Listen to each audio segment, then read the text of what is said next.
March 11, 2025, a popular streamer Aimogami was murdered live. 6,000 people were watching while her top donator stabbed Mogami 30 times, then kicked her lifeless body and asked, "Are you dead yet?" What did she do to make this man so angry? And yet, despite such a cruel crime, a lot of people side with him. What? She got what she deserved. This is karma. They think he's in the right. Isn't that crazy? But the thing is that apart of Mogami's cute persona online, behind the scenes she was a really twisted person, a sociopath even. So what exactly made this man do such an awful thing? And how did the whole story actually went down? Just 4 years ago, Aimogami, 18 years old at the time, was a streamer on a platform Fuwachi.tv. I hope I read that right. She had 4K subs, which is a lot for the website, and one of those subs was Kenichi Takano, a 40-year-old man who was kinda into her. And he showed his support by sending her a lot of money.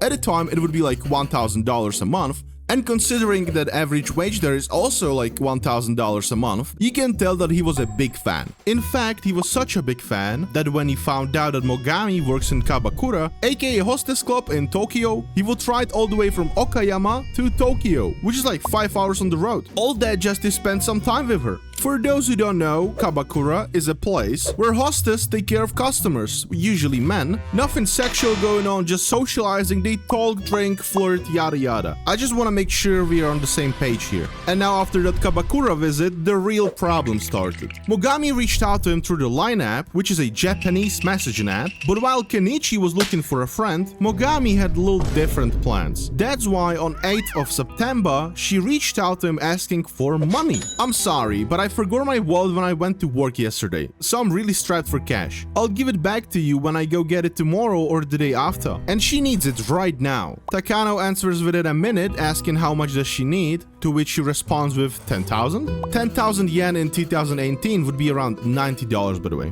She did say that she would repay him tomorrow, however, that never happened. But that didn't really bother her, it seems like, because only a week after she would reach out again asking him for another 20,000 yen. Takano saying he couldn't do it, but she was meaning business, suggesting different options how she could get her sweet money. And she saw that it works. Takano will always send her money. So another week she asks for 50,000 yen, which would be around $450 this time. And she would get creative too with the excuses. Here's saying her sister is pregnant and she needs money for an abortion. She's shameless with it. But why was Takano doing it? The thing about Japanese culture is that self-acceptance there is pretty low actually. If you're not super smart, super this, super that, you'll start thinking to yourself that you're actually worthless. It's built into society in a way. So then you join a company with salary so crazy low when it's a question whether you're gonna survive or not. You basically wake up, go to work, come home, sleep and repeat. And despite that, you still don't make enough money. That's why you see people passed out on the street of Japan. They overwork themselves. And on top of that, people are scared they can't keep up with family. So they don't marry, they don't have kids, and eventually they get very depressed. They think to themselves that they're nothing. But wait,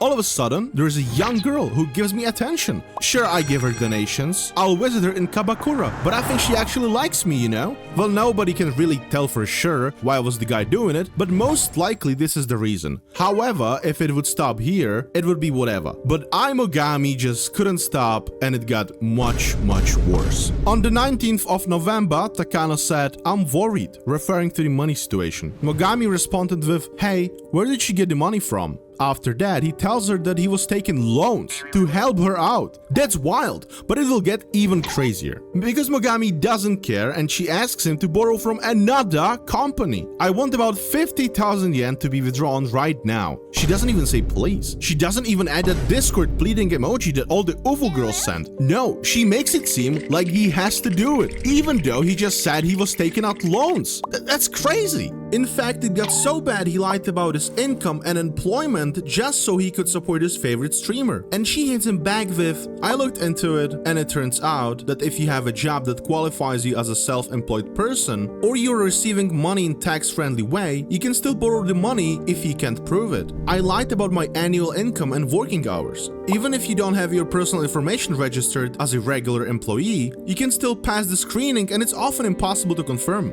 Dude, how does she know all that? It it looks like this guy wasn't her first victim. This wasn't confirmed, of course, however, it looks kinda weird, not gonna lie. He then also specified a billing address that he put there was his parents' house. So at this point, his whole family's on the line, yet she doesn't give a single dame. You might think that this guy is kinda stupid. Well, you have to understand that Aimogami was a grandmaster at manipulation, top 500 even, and not on NA servers but EU, so you know she was very good. I know people IRL who were lied to their faces, cashed out the last drop, and yet they still think she likes them back. When you're alone, you like the idea that someone likes you. Kenichi probably was not doing so good mentally overall, and when someone like Aimogami manipulates them, it's pretty hard to fight back. Well, and now this is where the real problem started.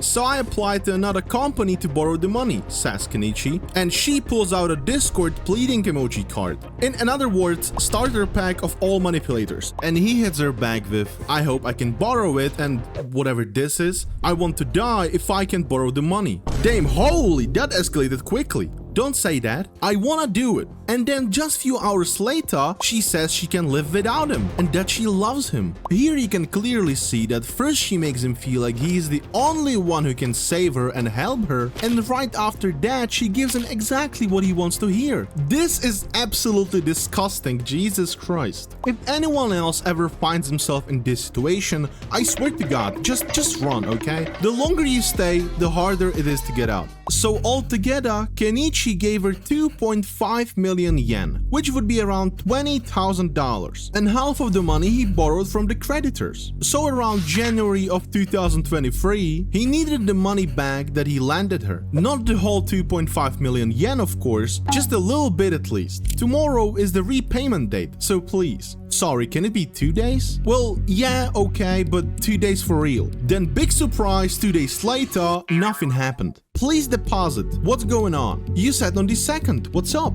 Next day he says, please give me the money back. And then on the 5th, he asks if she's gonna pay him at all. No, yeah, I'll pay you back. Takano then asks if she's being honest, and after that, she just disappears. She took the money and ghosted him for good. That's crazy. Despite she didn't talk to Takano anymore, she still showed up to the streams pretty often, where she even celebrated the fact that she's gonna get married soon, with a fiance who makes good money. Now, what do you mean good money? You can't send your top donator even $1 while he's literally running from debt collectors. And at some point, Takano had enough. He took her to the court and won the lawsuit. He would get his 2.5 million yen back, plus 3% interest rate a year. Judge was completely on Takano's side. He was in the right. But in reality, the fact that he won the case didn't mean anything. Mogami would talk about the situation time to time on her streams, talking about Takano in a very negative way. She said she borrowed some money from the guy who turned out to be a huge creep, so she blocked him. Easy peasy. Which is funny, since for the whole chat history, he never said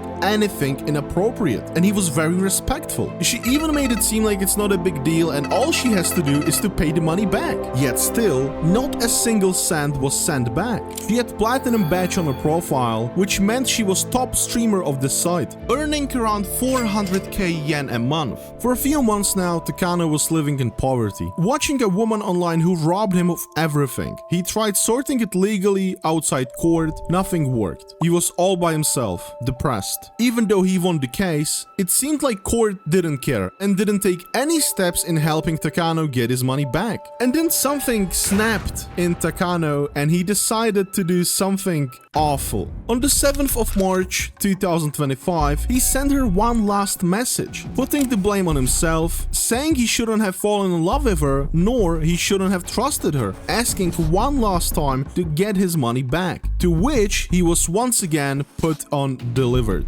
4 days later, Aimogami would do some IRL streaming. Takano recognized the area, took public transport and traveled for 2 hours while watching her stream. Once he got off of the transport, he then followed her on foot for another half an hour, and then incident occurred. He jumped her live on stream, striking her with a sharp knife and stabbing her 30 times. Mogami was screaming for help, but then she suddenly stopped. All this time he didn't flinch, he didn't show any emotion, he just stared down while repeating the same motion over and over and over. 30 times is a lot, like crazy a lot. When he was done, he just looked down at her and asked whether she's dead yet. Screen then turned black and viewers could hear sirens in the background, and everyone was very, very shocked, since these kind of things almost never happen in Japan. Aftermath of this situation is not black and white, but in this situation, Japanese people are sympathizing way too much with the killer, not the victim.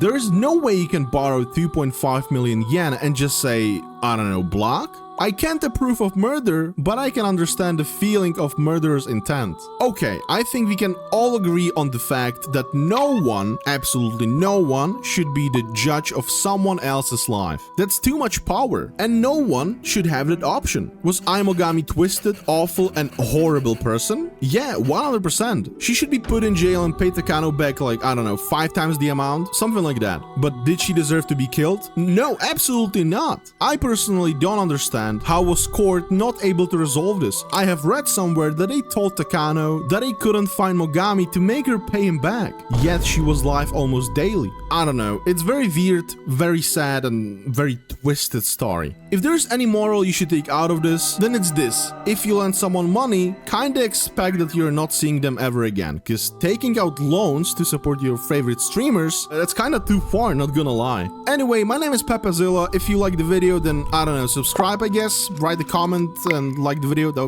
would be cool, thank you. Alright, bye bye.